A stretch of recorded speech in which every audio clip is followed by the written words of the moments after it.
waxay la joogaa Axmed Abubakar oo aan u sameynay qalliinka ACL-ka xoogaa yar baan rabay marka inaan sharaxo ACL-ku ama xejiyaha ruugu wuxuu yahay. Axmed waxa go'ay xejiyaha hore ee ruugu xejiyaha hore leeyahay marka xejiyahaasi go'o ruugii stable ma noqonayo uu kala dhacaya. imanka xejiyihii si fiican buu shaqeynayaa laftan sare ama lafta hoose midna dhaqaaqi mayso. marka Axmed waxaan weydiinayaa jugtu siday kuu soo gaadhay. Axmed jugtu siday kuu soo gaadhay. دكتورة ما سنتهاي لابد كلها تكون أنا وابن عيالي يا حياة داعي جبتان مالك ACL كي يا كثير كبعي وكوكاي مالك وحيد لا تروح ممكن يسمى شيكين أيوة كلا على ما مالك ما دقن دقن على دقن دقن ما حد شركة دي سوق كلي كان جرب كلا لبادي كتاي مالك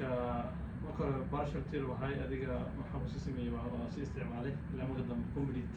ACL كنا نقول waxyaabaha dareemaysa ka cabanaysa maxaa kamid ahaa marka wuxuu keenay xanuun uu keenay talabaadna waxaa kaloo isgaarirtay labada fadhin isgaaran sababta xeebta isku hay ayaa meesha ka go'ay marka waxaa kaloo ka badan meniskuska inay saameyn ugu yeeshto meniskusku waa qaybta kushinka ruuga meniskusku waa kushinkaas ruuga weeye marka adiga kushinka ruuga waxaa lala xoqay ma jiro markaas marka dhaqaatiirta waxay ku tiri marka maadaama aysan gaarin in qalliin degdeg aan sameeyo oo maaragtay marka waxaa ka imaanay muqdisho ka imaaday muqdisho maxaa qalliinka ugu geli weydaan hindiga ku keenay laba shay ugu weyn oo qalliin geli waaye number one waxaa waaye qalabka meesha yaalo qalab ku filan maahan talabaadna dhaqaatiirta experience ayay waxaa waaye weli miisanka qalliinkan ACL-ku ama la sameynayo waddanka waa lagu sameyn karaa waa qalliin aad iyo aad u fudud maalin waxaa gebiisa lagu sameeyaa saacad iyo bar nooca la mid ah ama saacad iyo barka yar marka waa qalliin fudud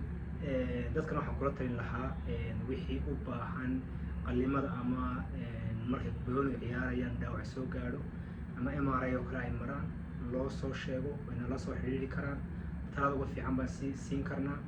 iyagoo aan soo iman waddanka dabadiisana waxaan rajeynaynaa haddii Ilaahay ka dhigo inaan waddanka ku noqono aan ugu soo sameyno qalliinka qaybta waddanka imanka qalliinkaagii waa lagu sameeyey maanta waa 3 isbuuc maxaad dareemaysaa 3 isbuuc kadib jimicsina waad samaysay alxamdulilah aad baad u wanaagsanaahay isbitaalka Kings Falaasiyo Dr. Yusuf ku jiro tiimkiisa alxamdulilah si wanaagsan ayay lagu guuleystay qalliinkii hadda waxaan dareemayaa awood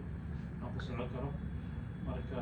fisioterapiyad i socoto oo maaragtay ilaa bisha 10 ilaa bisha dhamaadkeeda i socon doonto alxamdulilah maanta fasaxii ugu dambeeya qaatay fasax weeye waa noqon kartaa waxaan ku rajeynayaa haddii Ilaahay ka dhigo inuu kulan dambe iyo inuu lugtaada oo aad imanka xoogaa yar dhidsiyaa jira ilaa isbuuc ama 2 isbuuc kadib way kaa ba'aysaa marka